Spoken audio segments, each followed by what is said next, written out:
le fait que la Banque européenne d'investissement s'intéresse aux centres anciens, aux Médina, au Mudun al-Atiqa, est tout à fait naturel. Pourquoi? C'est parce que ce qui nous importe en tant que banque de l'Union européenne, c'est la dimension humaine et sociale de nos projets. C'est-à-dire des projets qui impactent d'une manière immédiate et directe nos partenaires, le citoyen et le Tunisien et la Tunisienne. Vous savez, la BEI est en Tunisie depuis 42 ans, dans un partenariat vraiment historique et bien fondé. Et surtout depuis janvier 2011, nous nous engageons davantage dans tout ce qui est infrastructure sociale. Nous avons des projets de réaménagement des quartiers populaires, des projets dans des écoles publiques, des projets dans des hôpitaux. Donc, les médinas, c'est tout à fait naturel. Et les médinas en Tunisie, c'est une grande richesse. Vous savez, moi, aujourd'hui, j'ai 6 ans en tant que chef de mission ici. Il y a à peu près une trentaine de médinas en Tunisie. Et j'en ai visité beaucoup. Pas la totalité, mais la quasi-totalité, je les ai vus. Et j'ai noté des aspects qu'ils partagent tous ensemble, les médinas. Il y a véritablement une énergie particulière.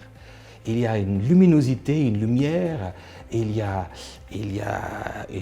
des odeurs, des parfums, il y a même une sonorité très très intéressante. Et bien entendu, il y a un patrimoine. Et donc nous y attachons beaucoup d'importance à ce projet en tant que BEI, jusqu'au point où dans mon équipe ici à Tunis, j'ai engagé une urbaniste, une architecte qui est dédiée à accompagner le Tunisien dans ce projet.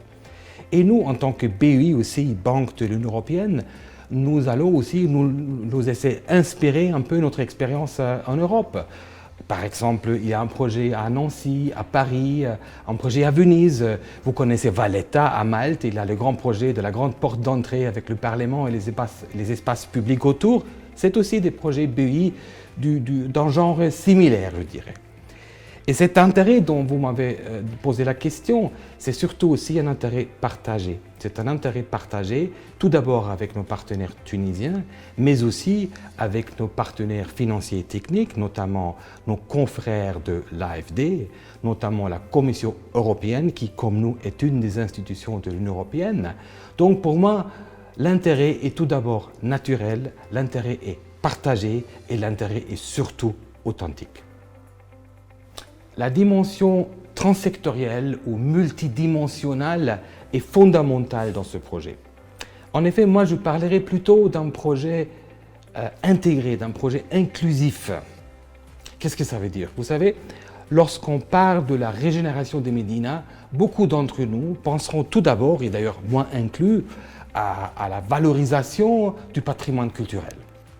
Et bien entendu, ceci fait partie, c'est-à-dire que la rénovation et la réutilisation des bâtiments historiques fait partie, c'est un pilier parmi les piliers de ce projet. Mais ne c'est qu'un seul pilier. Il y a plusieurs piliers. Il y en a d'autres. Le deuxième pilier de ce projet, et c'est ça la dimension intégrée, c'est la réhabilitation de tout ce qui est infrastructure de base. Il est impératif que les gens qui habitent et vivent dans les médinas aient accès à l'eau potable, à l'assainissement comme il faut, à la distribution du gaz, à l'électricité comme il faut, à la télécommunication, même à l'accès à l'Internet à haut débit. Donc ça constitue un deuxième pilier important.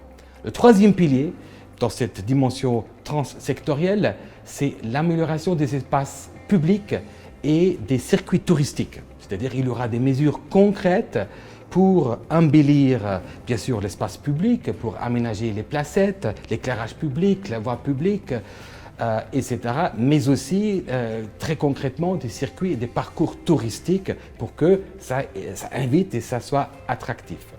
Le quatrième pilier de 5 était également fondamental dans ce projet, et ceci est la promotion et la revitalisation des activités économiques, commerciales et artisanales.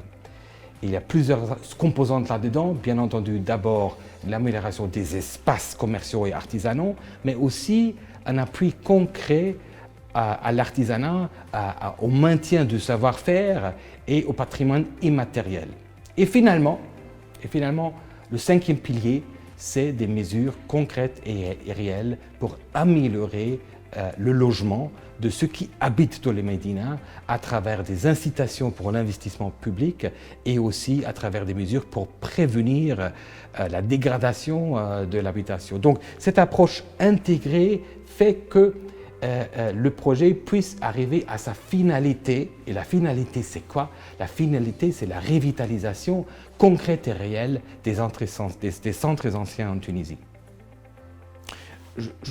Sur le plan économique, je pense que j'en avais déjà parlé.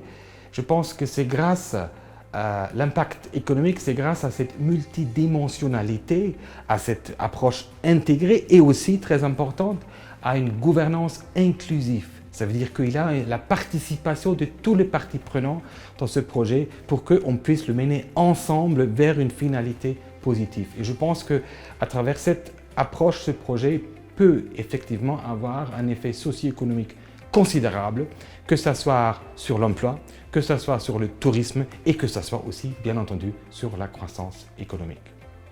Je me permets de partager une expérience récente avec vous. L'autre jour, il y a une dizaine de jours, j'étais à Kairouan avec certains de mes amis et collègues et nous avons visité la médina de Kairouan. Et je suis entré dans l'atelier d'un tisserand. Et il y avait un monsieur qui était en train de tisser à la main sur son métier. Et ceci faisait une très jolie fréquence sonore, un très joli rythme. Et ça continuait. Et effectivement, ça m'a fait rêver. Ça m'a fait rêver que les médinas en Tunisie puissent retrouver leur rôle en tant que cœur battant, cœur vibrant de la ville. Que les médinas puissent aussi attirer et maintenir des métiers anciens, mais aussi inciter à de nouveaux métiers de s'y installer. Que les médinas puissent avoir une population diverse, c'est-à-dire des jeunes et des moins jeunes qui vivent ensemble, de jeunes familles qui s'y installent. Pourquoi? Parce qu'il y aura, encore une fois, une perspective économique et sociale. Et bien entendu, je pense aussi, la Médina, après ce programme, sera une Médina qui va attirer des visiteurs tunisiens et non tunisiens, des touristes, qui vont passer un bon moment là-bas, qui vont peut-être même rester quelques jours parce qu'il y aura des maisons d'hôtes bien accueillantes avec l'hospitalité tunisienne chaleureuse bien connue. Donc moi, je vois dans l'avenir un lieu lumineux. Je vois des médinas plein de vie, plein d'activités, plein d'opportunités, mais ceci tout en gardant leur charme, leur richesse historique.